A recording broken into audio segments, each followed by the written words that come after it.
সম্মানিত ভিউয়ার্স, আসসালামু আলাইকুম ওয়া রাহমাতুল্লাহ। আপনারা দেখছেন মোল্লা এগ্রো প্রজেক্টের ইউটিউব চ্যানেল। আশা করি সবাই আল্লাহর অশেষ রহমতে ভালো আছেন। ভিউয়ার্স, আমরা যারা দেশি মুরগি লালন পালন করি সবাই আমরা সর্বপ্রথম চিন্তা করি অল্প থেকে শুরু করতে। সেক্ষেত্রে আমাদের যা খরচ হয়, আনুষঙ্গিক যা খরচ হয় তার সব খরচ দিয়ে আমরা আমাদের কিছু না কিছু দিক দিয়ে সেভ করতে হয়। কারণ আমরা সর্বনিম্ন যত কম খরচে আমরা প্রথম অবস্থায় উৎপাদন করতে পারি ততই আমরা লাভজনক হব। এর জন্য সর্বপ্রথম আমাদের খাবার থেকে শুরু করে একেবারে ওষুধ, ভ্যাকসিনেশন, যাবতীয় সব সামগ্রী, শেড, খাবার পাত্র ইত্যাদি সব সামগ্রী আমাদের একবারে সর্বনিম্ন কষ্টের মধ্যে নিয়ে আসতে হয়। এই জন্য আমাদের কিছু কিছু দিক খেয়াল রাখতে হয়। যেমন আমরা যখন খাবারের দিকটা বিবেচনা করি, অবশ্যই আমাদের ফিডের পাশাপাশি আমাদের নিজেদের তৈরিকৃত কিছু খাবার মুরগিকে খাওয়াতে হয়। সেক্ষেত্রে আমাদের খাবার কস্টিংটা কম চলে আসে। আবার ঔষধের বিষয়টাও এর মধ্যে উঠে আসে। সেটা হচ্ছে ঔষধ আমরা কিভাবে সেভ করতে পারবো, এই বিষয়গুলো আমাদের নিজেদের লক্ষ্য রাখতে হবে। ছোট ছোট প্যাকেটগুলো আনতে হবে।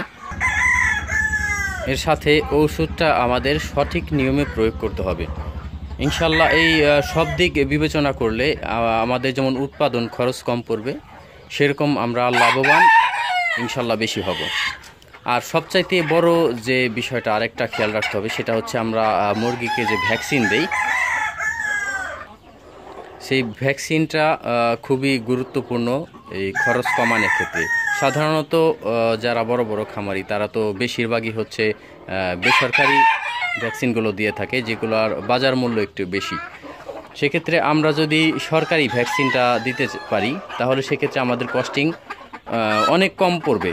অবশ্যই আমাদের খেয়াল রাখতে হবে যে ভ্যাকসিন যেন ভালো ভ্যাকসিন হয়। তুলনামূলকভাবে সরকারি ভ্যাকসিন খুবই ভালো যদি সেটার মেয়াদ থাকে। অবশ্যই এই দিকটা খেয়াল রাখবেন।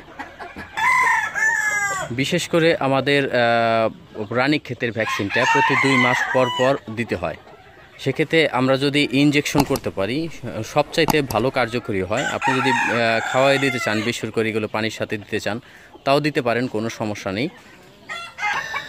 কিন্তু সবচাইতে ভালো হয় আপনি যদি পানির সাথে ইনজেকশন সাথে পুশ করে দিতে পারেন। আজকে আমি যে টিউটোরিয়ালটা নিয়ে আসছি ভিউয়ার্স, এটা হচ্ছে দেশি মুরগির, অ্যাডাল্ট মুরগিকে কিভাবে রানীক্ষেতের ভ্যাকসিন দেবেন ইনজেকশনের মাধ্যমে। আমি আজকে ইনশাল্লাহ পুরোপুরি আপনাদের একবারে পুরোপুরি দেখাবো। আপনারা অবশ্যই ভিডিও না টেনে পুরোপুরি দেখবেন ইনশাল্লাহ। তাহলে কিভাবে আপনার রানীক্ষেতের ভ্যাকসিন ইনজেকশনের মাধ্যমে দিবেন তাহলে আপনি পুরোপুরি বুঝতে পারবেন ইনশাল্লাহ। আমি আপনাদের একেবারে খোলামেলা দেখানোর চেষ্টা করব ইনশাআল্লাহ। ভিউয়ার্স, এর আগের একটা ভিডিওতে আমি আপনাদের দেখিয়েছি মুরগির বাচ্চাকে রানীক্ষেতের ভ্যাকসিন ড্রপের মাধ্যমে কিভাবে দিতে হয়। তার উপরে আমি একটা টিউটোরিয়াল ইতিমধ্যে আমার ইউটিউব চ্যানেলে আপলোড করেছি, আপনারা চাইলে দেখে নিতে পারেন। প্রথম 3 থেকে 5 দিনে আর 21 দিনে যেভাবে সাধারণত সরকারি ভ্যাকসিন দিতে হয় সেই বিষয়টা আমি আপনাদের এর আগে তুলে ধরেছি। আপনারা চাইলে দেখে নিতে পারেন, আশা করি উপকৃত হবে। ভিউয়ার্স দেখেন, আমি এগুলোকে এখন রানীক্ষেতের ভ্যাকসিন ইনজেকশন করতেছি। কিভাবে করবেন দেখেন, আমি একটা আপনাকে আগে দেখাই, তার পরবর্তীতে বিস্তারিত আমি আপনাকে দেখাবো। দেখেন কিভাবে পুশ করা হচ্ছে, ঠিক আছে? এই যে শেষ। সাধারণত এগুলো একবারে সহজ একটা বিষয়। আপনি একটা মুরগি ধরবেন, ধরেন এবার একটা মুরগি ধরার পরে তারপর হচ্ছে নিচ থেকে রানের মাংসে একটা চাপ দিবেন। চাপ দিলে পরে মাংসটা উপরে উঠে যাবে। তারপরে এই যে 1 মিলি করে পুশ করে দিবেন। এই যে শেষ। দেখছেন, এটা খুবই সহজ। এটা অনেকে মনে করে অনেক কঠিন, কিন্তু কঠিন কিছু না। দেখেন, এটা হচ্ছে পুরোপুরি প্রাপ্তবয়স্ক একটা মুরগি, ঠিক আছে? কীভাবে দিতে হয় একটু ভালো করে লক্ষ্য করেন। এমনভাবে দিবেন যাতে পুরা চামড়ার নিচেও না হয় এবং একেবারে হাড্ডিতে গিয়ে না লাগে, মাঝামাঝি মাংসের ভিতরে একটা দিয়ে দিবেন। দেখেন, আমরা আরেকটা দেখাই।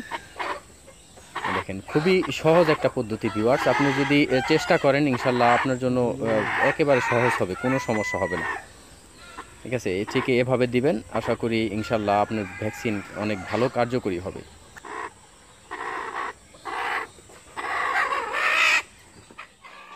আশা করি সবাই দেখেছেন এবং বুঝতে পারছেন কিভাবে রানীক্ষেতের ভ্যাকসিন ইনজেকশনের মাধ্যমে দিতে হয়।